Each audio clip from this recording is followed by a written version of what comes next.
আমি এখন আছি হেমায়তপুর তেঁতুলঝরা এবং পদ্মার মোড়ের এই মাঝখানের যে জায়গাটা, এখানে দেখুন আজকে একটানা 1 ঘন্টার মতো বৃষ্টি হয়েছে। বৃষ্টি হওয়াতে দেখুন পুরো রাস্তা, 4 লাইনের পুরো রাস্তা দেখুন, এই পাশ ওপাশ পুরো তলায় গেছে পানি দিয়ে। দেখুন পানির উপর দিয়ে কিন্তু আমরা গাড়ি নিয়ে যাচ্ছি। দেখুন একটা দোকানের ভিতর পর্যন্ত কিন্তু পানি ঢুকে গেছে, অটোর গ্যারেজ সম্ভবত এটা। বৃষ্টি হইলে এই জায়গাটা পানি দিয়ে তলিয়ে যায়, আমাদের যাতায়াত করা খুব কষ্ট হয়ে যায়।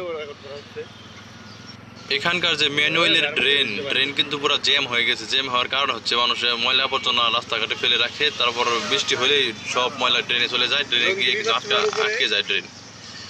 এই কারণেই এখানকার পানি আটকায় থাকে এই রাস্তার মধ্যে। অনুরোধ করছি সিটি কর্পোরেশনের লোকজনকে, তারা যেন এখানকার ম্যানুয়ালের ড্রেনগুলো পরিষ্কার করে দেয় এবং যেন পানির নিষ্কাশনের ব্যবস্থা যেন ভালো হয়, এই প্রত্যাশা করছি। দেখুন দর্শক, বাংলার টেস্ট লাগলো। এখানে যে পানি, মাথায় কোনো বুদ্ধি নাই, মানে আমাদের শরীরে পানি ছিটাই দিল। মনটাই যে কি কয় এই অটো ড্রাইভারদের জন্য।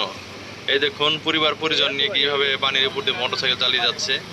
খুবই মানে ভয়াবহ অবস্থা। যদি কিনা রাস্তা ভাঙ্গা থাকে তাহলে তো বাচ্চা টাচ্চা নিয়ে নিচে পড়ে যেত। কি বলবো, বলার কোনো ভাষা নাই। দেখুন ঢাকা শহরে যদি একটু বৃষ্টি হয়, বৃষ্টিতে এই যে মনে করেন যে পুরো রাস্তাঘাট ব্লক হয়ে যায় পানি দিয়ে। পানির নিষ্কাশনের ব্যবস্থা খুব একটা ভালো না। শহরের তুলনায় গ্রামে আমরা অনেক ভালো আছি, এরকম দুর্ভোগ পোহাতে হয় না। চারিদিকে সবুজ অরণ্য ঘেরা আমাদের গ্রাম, খুব সুন্দর প্রাকৃতিক পরিবেশ। দর্শক দেখুন, এই যে একটা হোটেল কিন্তু পুরো পানি দিয়ে তলায় গেছে। দেখুন ভেতর পর্যন্ত পানি। কিভাবে এরা বেচা কেনা করবো, খুবই ভয়াবহ অবস্থা এখানকার। যাই হোক, সবাই ভালো থাকবেন। আসসালামু আলাইকুম।